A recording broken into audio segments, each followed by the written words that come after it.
Ben Johns and Gabe Tardio have been almost unbeatable in 2025. They came into Pickleball's World Championships on a 6-tournament win streak and faced off against Hayden Patriquin and Federico Staksrud, a team they had beaten in each of their previous 3 matchups. On the other side of the net, people were starting to question the Hayden and Fed partnership.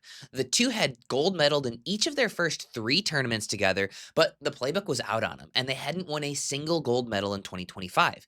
In this video, I'll take you through the fresh new look that an old partnership used to change things up against the toughest opponent in men's doubles, and I'll give you advice on how to improve your pickleball game throughout.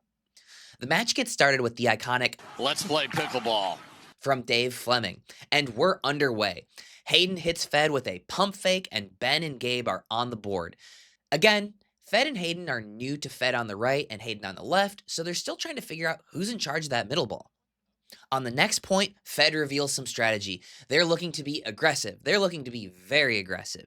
He actually sets them up pretty well with this shot, but he was just a little bit late to finishing the combo. To me, it still looked like Fed was a little hesitant to stick his paddle in the middle, probably expecting Hayden to take that one.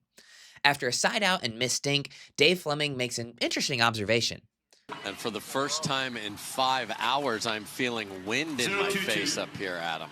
And that is coming from the backs of Staksrud and Patriquin. Let's talk about the conditions a little bit.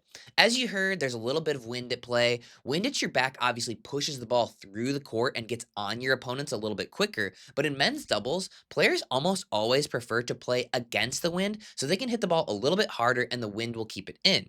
And if your preferred side is hitting against the wind, you usually elect to start on the bad side so that if the match does go into 3 games, you end the match on the good side. So my assumption is that's what happened here. So right on cue, that wind at the back pushes this third shot drop a little bit farther than Hayden would have liked, but he's able to bail himself out nicely with a cross-court reset. We can also see another strategy at hand as Federico moves for the Ernie.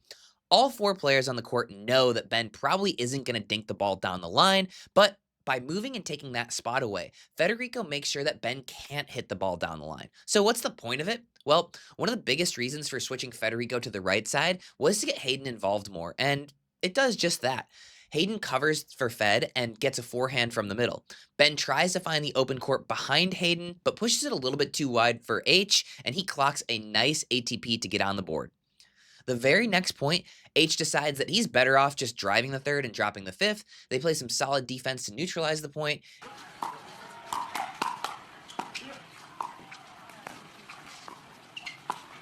Gabe pushes the ball just a little bit too wide, and Fed sets H up for the finish with a nice ATP. Back-to-back ATPs. Hayden misses a third shot drive, and there's a bit more strategy revealed in the next point. Fed isn't interested in letting Ben hit thirds. This return was way over towards Gabe, and they kept him back nicely, forcing an error. Hayden tries to send his towards Gabe the next point, but it's a little bit more difficult from the backhand side, and Ben is able to take over with the forehand. Fed steps back for the attack, but Ben is on it for a net cord winner, and honestly, it was a pretty good attack. He probably missed his spot by just 3 or 4 inches. If it was ever so slightly closer towards the body, I don't think Ben would have been on it the same way. A couple of misses from Ben, and we're at 3-3-1. Hayden hits a decent drop, but Ben rolls to the space in the corner. Hayden actually chooses a near-perfect shot on the run. He finds the inside foot of Gabe Tardio, but Gabe isn't actually shading towards the line the way that he probably should be. He's smack in the center of his box, and he's able to hit a forehand and give himself more reach by using his back leg as a counterbalance. That's impressive stuff. Gabe did multiple things wrong this point, but that's why he's reinvented the right side. So I wouldn't really recommend what Gabe does to anybody watching this video. There are plenty of things that the pros do that you should try and emulate, and probably equally as many that you shouldn't try to emulate. So how do you know what's right for your actual skill level? Well, I tried to figure out that problem by creating the Transition Zone. It's an online community that provides instruction on every element of the game that's applicable to your skill level. The main goals of the Transition Zone are to get the right advice to the right skill levels, provide a step-by-step approach to getting better, and help you have more fun on the pickleball court. Right now, we're in the pre-launch, so you can become a founding member and lock in the best pricing forever for just $99. That's 2 full years of membership for the price of just 5 months. So check it out at tzpickleball.com. Next point, Hayden comes way over to take the third, and that's not a horrible strategy when your opponents are unwinding the stack, meaning that they're switching sides. He does a good job of finding Ben's forehand here because if he found the backhand, Ben would have been able to find the open court for a winner.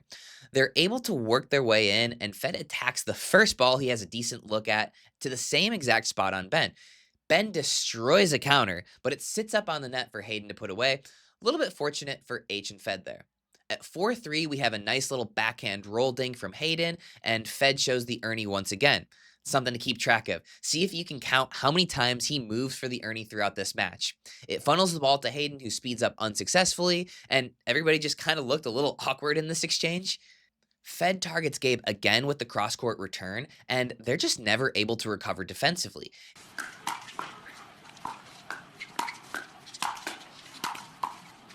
Hayden throws a really cheeky drop volley in for the winner. People say not to do this shot. They say to keep your opponents back, but I think the drop volley accomplishes something much more than just winning the point. If your opponents are way behind the baseline, they have so much time to react and defend. Once they're all the way back there, it's super hard to actually put the ball away against them. But if you hit a drop volley, they can't park themselves 8 feet behind the baseline anymore because they have to defend against the drop volley. So next time you have an overhead, they might only be 2 feet behind the baseline instead of 8 feet, and that makes it much easier to put the ball away past them. So the drop volley is kind of a 200 IQ play to set up other shots down the road. Here we have another pretty attackable third from Gabe, but he bum rushes the net and is able to hit a counter winner. Another potentially low percentage play, but he's the best right side player in the world, so he gets to do what he wants. Another not great third from Gabe here, but still a little confusion in that middle. The good news here is that Hayden made the better error. It's better to be overly aggressive than overly passive like he was on the first drive of the match. In pickleball, it's more important to be decisive than it is to be optimal in these situations, meaning that you're better off with the wrong teammate taking the ball than having some sort of hesitation. After a couple unfortunate points in a row, we have a little puppet master action going on from Hayden Patriquin. A nice cross-court return, a nice cross-court dink, and a great read for the Ernie. That's a Timothy Nelson shout out to the OG puppet master. Fed's looking to be aggressive on just about everything he can out of the air. Interesting that all of his attack spots on Ben have been to the exact same forehand spot so far. They're able to win the hands battle to tie it up here. Hayden comes over once again on the unwind, but opts for a drop instead. He bails himself out with a nice reset, and we have a rare dink rally. Ben feeds another ATP for Hayden, and Fed does a great job of recognizing that Hayden is totally out of position. He shades over and hits a nice backhand winner for a 6-5-1 score. At 5-6-1, Fed targets Gabe again, but Ben starts to come over and help him out to get to the kitchen line. Fed keeps moving for the Ernie. Hayden keeps coming over with the forehand. And then eventually he hits this inside-out slice dink winner behind Ben, who's jumping towards the middle. Not easy to hit winners on Ben, let alone dink winners. And, of course, to avoid any doubt whatsoever, Fed was there on the line for the Ernie in case Ben decided to dink that ball down the line. Spoiler alert, he doesn't. Next point, Gabe has Hayden completely beat, but he misses just long. Hayden even tried to hit that ball, but he couldn't. That's a little good fortune there. At 5-7-1, Gabe gets the drop a little bit lower and gets them to the kitchen, and we have our first successful attack down the line from Federico. It looked like Ben was actually pretty on it, but he just lost the ball or something, and he barely made contact with it, but works out for Federico. Now, look at this. There's a middle ball, and Hayden and Fed are fighting over it. Again, this is by far the better error. To everybody watching, you want the ball. It's better to fight over the ball than to be too passive. Obviously, it's best not to do either, but taking too much is better than not taking enough. At 7-5-2, we have a bit of a broken point with some good defense, and at the end, Ben is able to generate his first successful offense from the kitchen line against Fed. Even then, Fed was all over it, but he missed it just long. At 7-7, we play a couple of sick points. First, H reads Gabe for the Ernie. You really shouldn't be going for Ernies when your opponent is taking the ball out of the air. When they're taking the ball out of the air, they're more likely to attack, but H is obviously teammates with Gabe on the St. Louis Shock, and he knows his patterns probably better than anybody. He reads the down the line volley dink and hammers home the Ernie bag. Fed is probably wondering why Ben hasn't given him any Ernies yet. He's jealous of Hayden over there. At 7-7-2, Gabe hits another not ideal approach, which allows H and Fed to get on top of this point. Gabe. Now, I'm going to shut up while you watch the best point of the match. Patriquin had a couple looks in this first game, but not much.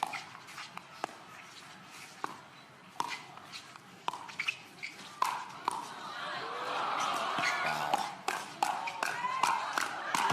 Yes, please. Now Ben will slow it down, but he didn't get it to bounce. And then that stays in.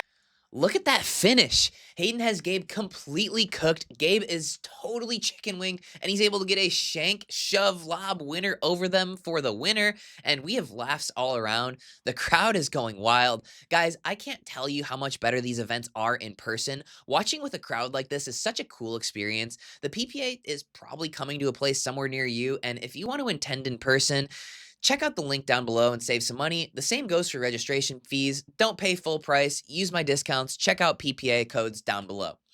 We have another nasty hands battle on the very next point. Great setup with the drive from Fed, which is probably why Ben and Gabe were generally avoiding him with their returns.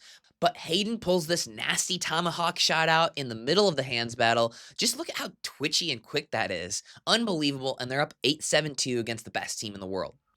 Next point, Ben looks to attack Fed, but Fed trusts that Hayden is able to cover the middle, so he slides over to hit a backhand and sets up Hayden for the finish. I said this in the last video, and I'll say it again here. Take away your opponent's easiest shots. Ben's easiest shot was right at Federico, so Fed slid over to get his body out of the way, and he was ready for that backhand counterpunch. But we get a little bit of a heat check on the next 2 points. A missed poach that went from Dallas to Austin, and then a missed dink brings Ben and Gabe to 8-9-1, where Gabe finally executes a decent drop. He had been so cold on the drops all match until this point, but then he throws in a random dink miss, followed by a pop-up next point. Apparently, it's contagious because Ben misses a routine dink, and it's all of a sudden game point for H and Fed in the blink of an eye. H gets them to the kitchen nicely, and Ben plays behind him. Gabe reads the downline perfectly for the Ernie, but he clips the tape. 2-on-1. Gabe. He reads the overhead, and Hayden gets it back. Majestic overhead, we're still going. And then he reads the speed up, and he's all over it, but sends it into the net, and H and Fed take game one. But as we know, Ben is very good at mid-match adjustments. I actually asked Fed about Ben and Gabe's strategy adjustment for game 2, and he said that typically they try to slow the game down and grind a little bit more, but that they were going to stick to their game plan against Ben and Gabe, and you can see that right from the start with Federico initiating an immediate off-the-bounce speed up.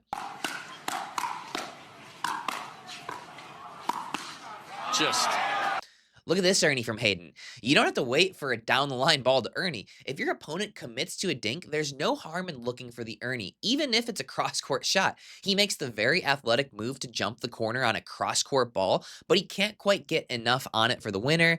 Fortunately, Ben misses this ball by a hair. At 0-1-2, we have another epic point.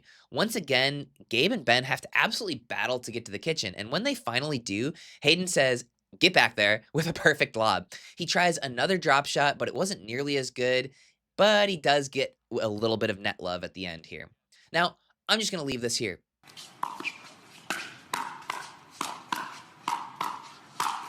Wow. No notes other than Fed, he played a great point. All the points have been pretty bang-bang so far, and I mentioned that Ben usually tries to slow the game down a little bit, and he does so here. He starts to grind backhands cross-court with Hayden, which is a pattern nobody really wants to get into with Ben. Ben clips the net, and wait, what happened there?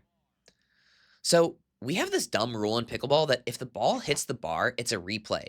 Hayden didn't have a play on it, so he did the 200 IQ of doing nothing.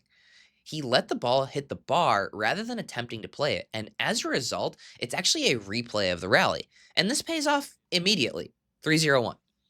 Look at these resets. The paddle is just so still on these shots. I'm not sure how on earth Fed knew to let this ball go, but he ducks under it, and it's just long from Ben, who gives himself a little bit of an eye roll. They do manage to get the ball back, and we have one of the first true cross-court grinds of the match between Fed and Gabe. Once it's switched up, Ben is able to pull the trigger successfully on Feddy, and again, I'm surprised that we didn't get more of these grinding cross-court rallies from Ben and Gabe. Apparently, Feddy watched my video with Anna Bright on how to execute the lob, and he throws up a perfect one here. Throughout this match, Fed was doing something on just about every single forehand volley he hit. Ben wasn't able to pick this ball up, and it's 1-4-2. Gabe doesn't hit a horrible drive here, but it still gets them in a defensive hole that they're not able to climb out of. Hindsight's 20/20, but if I'm Ben and Gabe rewatching this match, I'm thinking that we need to stick together on the drops a little bit more. Normally, Gabe is pretty dialed in on the drops, and he sets Ben up to poach and be aggressive, but when he's not executing, he's only setting up Ben to get attacked, and that's exactly what's happening all match long. If I'm Ben, I'm going to stay back on Gabe's third, wait for something a little bit easier to come forward, and then finally approach the kitchen. And honestly, when you're struggling with your thirds, it's easy to let that affect your overall confidence as well. When you're struggling to get to the kitchen, it puts more pressure on you when you do get there, and it puts more pressure on you to keep your opponents from scoring on their serve. Gabe's a little rattled or a little off, and he throws in another random dink error as well for a 5-1 lead. I've always felt like whenever I've played Ben, he's very good at not letting runs get out of hand. So when you do have a little bit of momentum like Hayden and Fed, you want to make sure that you're able to stay in front. As I mentioned before, Fed is attacking pretty much every ball out of the air, and he gets a great look to extend the lead, but he clips the net for an easy put away on Ben. They play another point with some great opportunities, a nasty Ernie from Hayden, but Fed decides to hit the overhead with his purse. Hayden tries another dropper and then misses a routine dink, and suddenly Ben and Gabe have a little life. Gabe gets his first real opportunity at a drive from inside the court, and he sets it up really well, but Fed bails himself out. Look at how out of balance Federico is as he's hitting this shot. He's borderline falling over as he hits it, but then he smokes the next one past Ben, and he's rightfully fired up. And Ben's laughing a little bit. At 5-2, we have a nice drop from Hayden, who is consistently getting them to the kitchen, but then the point breaks down. Fed doesn't expect to have to hit this ball because Hayden's been taking pretty much every middle shot this entire match. I guarantee Fed didn't hit more than 2 or 3 backhand dinks the whole match, and he pops it up sky high. Ben and Gabe are shocked by this, and they have their own hesitation. Look where Gabe makes contact. It's like shoulder high, but he doesn't hit it well enough for a put away, and Fed neutralizes. We have a rare bad pop-up from Hayden, but Fed is all over this attack. I'm surprised Ben didn't mix up his spots and attack Hayden cross-court a little bit. Fed was sitting backhand and sliding all match long, and as you guys know from my cross-court attacks video, the only way to prevent a team from sliding on you is to go behind the diagonal player. But Fed has a good read on it, wins the battle, and Ben is shaking his head again. I'm not sure if he keeps going to this spot because he doesn't think Fed can make it consistently, or if he's just missing his spots, but Ben is frustrated about something. At 6-2-1, they play a couple of solid points. Fed tries to turn defense into offense, and it almost worked. In fact, it should have worked, and take note of this. When you get a reset down nicely, don't dilly-dally. Get in there, close the gap, take the kitchen. Fed takes them off guard with this and sets up a really good opportunity that they just can't quite finish. Next point, we have a phenomenal dig, but a missed flick from H. Take a look at this reset again. Look at how stationary his whole paddle and body is, but the ball goes back to Ben and Gabe. At 2-6, we have more kitchen arrival issues, but it looks like Ben and Gabe hit paddles here and caught Hayden off guard. Gabe is able to slam home the next one. At 3-6-1, Gabe gives H another shoulder-high third. I know it feels like I'm probably harping on this, but this is so abnormal for Gabe. He's able to reset the point and get to the kitchen, only to throw in that missed dink. Fed once again shows he's going to attack pretty much every forehand he gets out of the air, and he gets away with it here. Next point, look at this around the post. Does that look like somebody that's playing just their second tournament full-time on the right side? This is so cool. We get to see this shot from 3 different angles, and each one's more impressive than the next. He waits until the ball is almost touching the ground so that it's at its widest point, and then he barely sneaks it around the post and past Ben. Nobody on the court thought this shot was there. Ben didn't even cover it until it was too late. Ben and Gabe decide to challenge this ball, but it was clearly in. Another Federico attack, and Ben has 2 miraculous saves before H misses the flick. 7-3-2, we have another crazy point. Gabe barely gets the dropper, and we settle into a dink rally. Hayden reads the inside out again for the Ernie, but once again can't finish it, and we're back to dinking. Federico randomly just yells in the middle of the point. And then he throws up a phenomenal lob, and H is able to put away the next ball through the middle.